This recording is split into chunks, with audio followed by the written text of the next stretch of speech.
In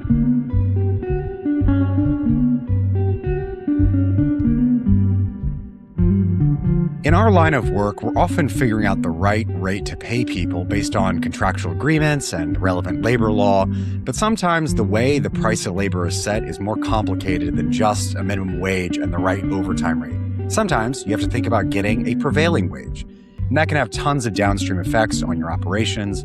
So today, we want to talk about those wages, what they're for, and why they matter. Hello, and welcome to Of Significance, the statistics podcast for the rest of us. I'm your everyman host, Brent Buckwright, here with two data experts waging war on bad stats. It's Dr. Steve Bronars and Dr. Nathan Woods. Steve, I know what a minimum wage is, and obviously I know what a prevailing wage is. But just for Nathan and our producer, Kim, could you explain the concept of a prevailing wage? Well, there's several different types of prevailing wages. It's a wage that's going to be regulated. And I think the two most common things are either for government-funded projects. And so the original law for that was federal Davis-Bacon. And then some states like California have their own. And so if you're going to work on a government-funded project, it started out with mostly just construction work. You're going to have to get paid I think at the time it started, it was like the modal wage, but it's evolved into sort of like the union wage. And that would mean that whether you use union or non-union workers at that location, you're going to pay that union wage. So that's a very common notion of the prevailing wage. And then in all of our visa programs, there is like what wage you can bring in workers. Maybe workers around the world would be willing to come and work here at a much lower wage than people here are getting. So we set these prevailing wages. So you can come here, but we're going to set the pay rate to protect the domestic worker so that you don't drive down the wage too much. So it's kind of used in those two contexts. There are probably others, but when you hear prevailing wage, those I think are the two most common things. Are there any government contracted workers who don't have a union that you could compare to get the prevailing wage from? And would they just use the modal there? Or is it just so rare because basically anyone who's working with the government, there's going to be some people who have a union? Yeah, I think that's a good question. Just to say for the more visa-related ones, they tend to come from the same sort of data sources, the BLS that we talk about all the time. For the union type prevailing wage for workers on government construction projects, it's the wage and hour division of the Department of Labor that puts that together. And I think they're looking through these union contracts and surveying them. There's not just one single wage, but I think there are plenty of non-union jobs outside the government sector. So your question is, would that have mattered one way or the other? At this point, that law has been around since like the 1930s, so it's hard to say. But the fact that there are union employees on these government projects all the time is probably because you wouldn't save any money if you chose a non-union crew, because the legislation says you have to pay this wage no matter what. Yeah. So I think that's probably true that it's usually done by union employees, but it'd be like, well, if you have to pay that wage, there might be some other benefits of having the union workers rather than non-union workers do the work. But we don't know. I mean, if you repealed the wage law, prevailing wage law, then you went to the lowest cost bidder, probably it'd be more likely to have some non-union contractors that are getting that work. But presumably, like, to be in a union, generally, there's requirements, there's things you have to have done. So you've probably got better qualifications to be that union laborer, right? So like when you're buying union labor, you are getting a premium, or you're getting some value extra. That's what the union would tell you. But the unionization rate, I don't off the top of my head know it is in some of these construction trades, but it's not that high. And there's plenty of people who do construction work that are not paying union dues. And there's lots of states that have really moved in the other direction of saying it used to be that to be a right to work state, to make it harder to organize a union was, in the deep South and places like that. But there are plenty of places now that have made it harder to form a union because you can free ride. If there's not the mandate that you eventually have to join the union. So there are some states where, yeah, if the union is voted and then you have to eventually join the union, but there are other states where you don't ever have to do that, and then the union has a hard time taking hold, because if I'm going to get the same benefits whether I'm paying dues or not, then I'm not going to want to be a member of the union, and the union representation is much lower in those states. But it definitely raises the cost of government construction projects, as far as we can tell. One of the things that I found was this study out of UC Berkeley, basically, like, why is it so expensive to build government subsidized housing for people who have lower incomes? We're trying to increase the supply of housing for those folks. And they did a study, and according to them, this was a 2024 study. It cost $94,000 more to have the prevailing wage imposed on uh, the project than not, because you could still get some tax breaks, but if you don't take the government money in California, you don't have to pay the prevailing wage. So there's some that have that, and others that both have the tax credits and they take some public funding, and then they have to um, pay the prevailing wage. And according to their regression study, it's about $94,000, which is like 25 or 30% higher cost per unit of building these structures. If they were really all that much more productive, you'd say, well, you're paying more, but you're getting more. And if that study is correct, it would be a much smaller number.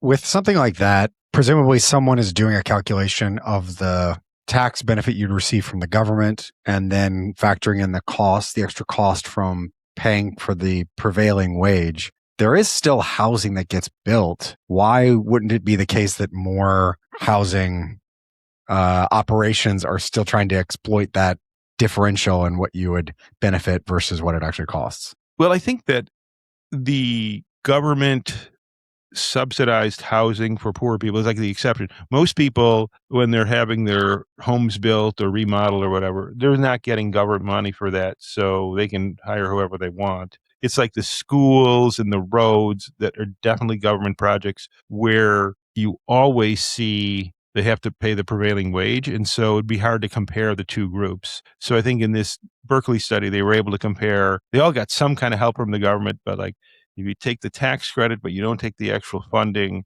it's different. So there's plenty of construction that occurs where you don't have to pay the prevailing wage. Where it comes up in our work is that you could have an employer who's sending out people to projects, and sometimes it's for a commercial building, private sector, and sometimes it's for the government. And in California, actually for Davis-Bacon too, it's very localized. So LA County will have one prevailing wage, San Diego County another, Orange County another, Riverside County another. And so if you build your building across county lines, you're working in the same half the building is 20% more expensive than the other half. You're working in the same pay period.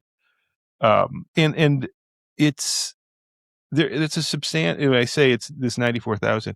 In preparing for this, I looked at like a roofer. Not sure exactly what they do, but it has something to do with putting a roof on. Yeah, they put roofs on stuff. But it's I would say it's in the name. Right. It's a standard. It's not quite like a Cooper or a Spooner. Right. Or an economist. Yeah. But this is John Economist. Okay, that's how he got his name. They, according to the prevailing wage survey in California, the unionized wage, it's like $54.30 or something like that per hour, plus another $21 and change in benefits. And you've got to match that between the two on any kind of government funded project. So if you're putting the roof on a school, you have to pay that. If it was just someone to come out to your house to put a new roof on, you can just ignore that because there's no government funds there.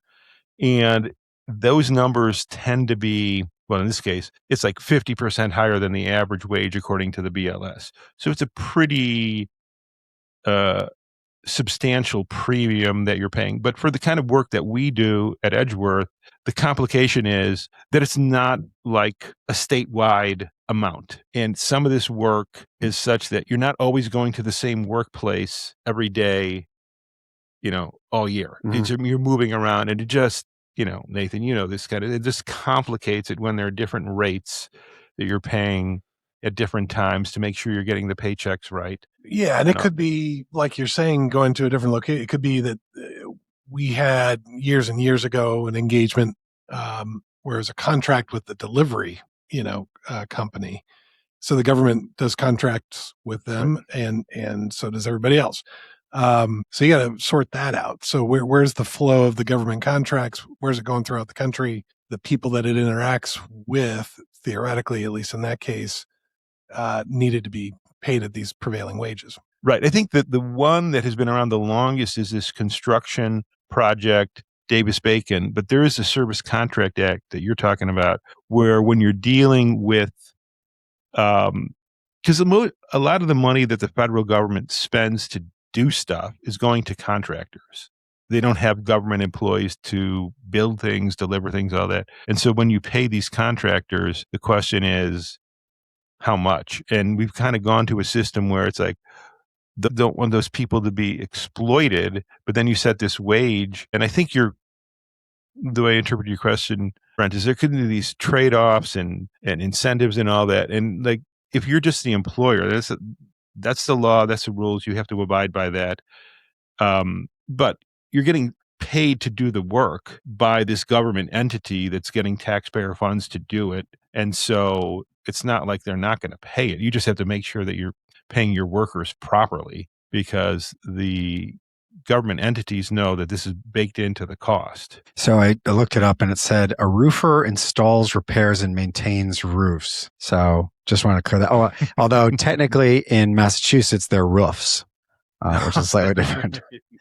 So why don't you just pay the difference between what someone's being paid currently and the prevailing wage, as opposed to giving a tax benefit for some sum? That's a really, I don't know. I think there's like you're providing some resources on one hand, and then the other one you have to pay, you have to pay more for it. So I think if it's like a school, then the school district is going to have to pay more to like expand a school, build a new school in the state of California, or really anywhere that has these kind of laws, because they want the workers that are doing the work on that to be paid, what I think even they call it a prevailing wage is a pretty high wage, like the kind of gold standard of wages for that kind of work. And so that puts more financial pressure on the school district. So maybe there's some other ways to help the school districts out, but it seems like maybe not the most efficient way of achieving this, because you're, causing them to have to pay more for the construction cost. And then you realize, well, now it's a burden on the school district. So maybe we have to take some state money and help. Yeah, and it probably depends on what they're probably better or worse credits, depending on, how important that is to the state at that time or whenever they're passing these things, right? I mean, I don't think these are uniform across time, those tax credits.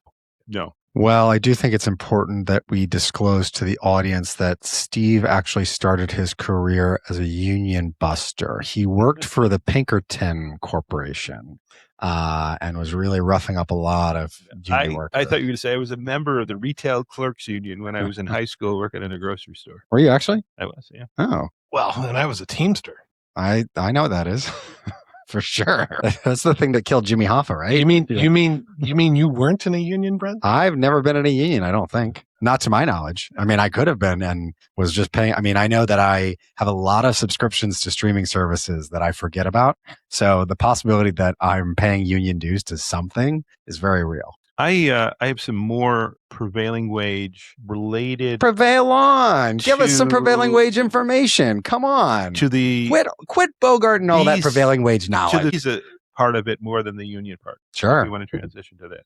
Right. There's, as I understand it, Steve, there's a bunch of complications when it comes to H-1B visas. Do those intersect in some way to the prevailing wage? Do you know anything about that? Yes, I happen to know. All right. Well, that's our episode. Yeah. Thank you so much for listening to Of Significant. Sorry, go on.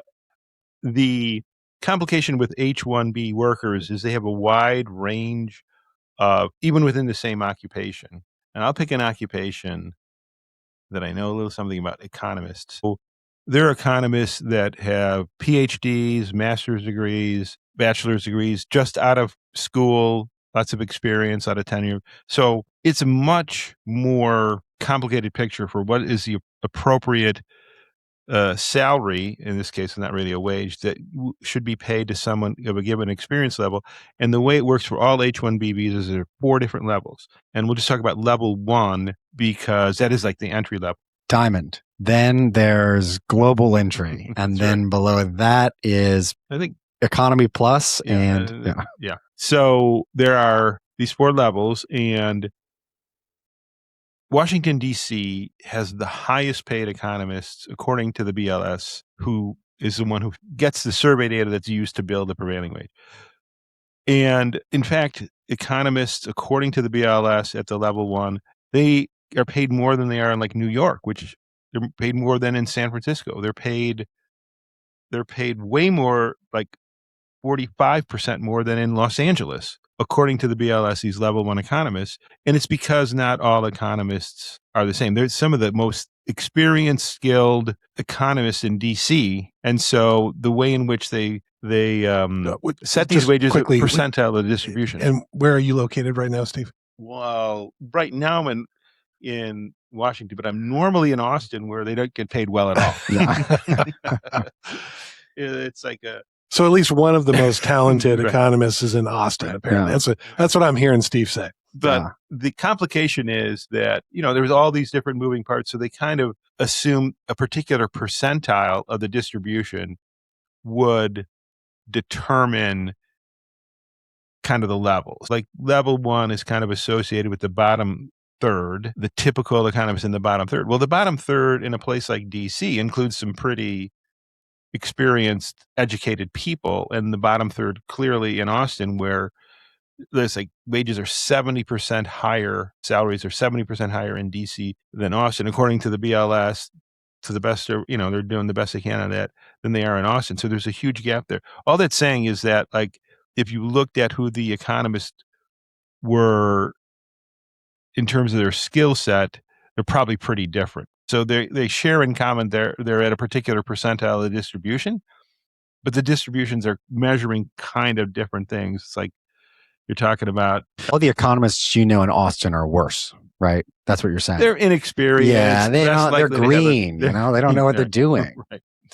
But they've never seen a real economy before. Come on, they're not as good as these top dog Washington D.C. economists. So when you're trying to figure out, like, what would a good salary be that you're not going to bring in workers that are going to depress the pay in the area if they're coming from overseas, that's what this is used for. It's a even more complicated problem than it is like, what would happen if you hired non-union roofers to work on construction projects? How would that? Because there is variation in pay among roofers, but it's not probably as much as it would be among economists, or like software engineers are like where the big H-1B visas are. And that it's a wide range of skills and experience, and they're not all paid the same. So it makes it very tough. Is the real point of this is that it's like really expensive to hire economists to do construction? They don't even know what a roofer does. So don't hire them. Yeah. Because that's like it's just like it's like some kind of construction. I'm sure. I think the point, I don't know what the point is exactly, but one point might be that when we look at people that are doing professional jobs, there's a wide range of what they could get paid based on their skills and experience. And to come in and say, we've got a taxonomy that's there like 4 different levels, you're going to be off from. And the easiest way for me to show how difficult that would be is like going across these different cities, because presumably part of the difference would be cost of living, but part of it is like you're comparing a 5-bedroom house to a 2-bedroom house, and you go like, well, they're going to cost different amounts even if they're in the same percentile of the distribution. It's like, that's really one way of measuring where you are. The other is, what's your education, experience, all that. And as you know, Nathan, even if we controlled for all that, it still doesn't like nail it down that much, right? There's still variation. There's still variation. It's interesting if you go back to something we talked about some time ago with Chris on the EU pay transparency stuff. And there, you're looking at grouping people and calling them comparable based on, figuring out that they are comparable in some kind of magical way, but probably starting with a pay grade or something like that. But there you're not even getting to the job level, right? Right. And so it's interesting kind of going from that conversation about variation that exists among people that might be viewed as comparable, where you can't really think about the job. And here we're talking about a job that we probably all should understand, economist, and saying, geez, I have no idea what that means. That could be any of a variety of things, even in the same town. Yeah. I feel like the takeaway for me is that if you work in an industry where there's H-1B visas, you should run, not walk, to your nearest DOL website page and look up where you would fall in the table to figure out what level you are. Because I'm going to do that right after this podcast is done. I want to know what level I am. They can send you the link. Great. It's easy to do. Well, that's been this episode of Significance. This episode's been brought to you by Edgeworth Economics, a leader in economic consulting, and with the help of our producers, Kimberly Krewald, Ryan Deal, and Brian McLamara of Brand Ready Media, with music by Armwell Lang. Thanks for listening, StatPack, and always remember to check your assumptions.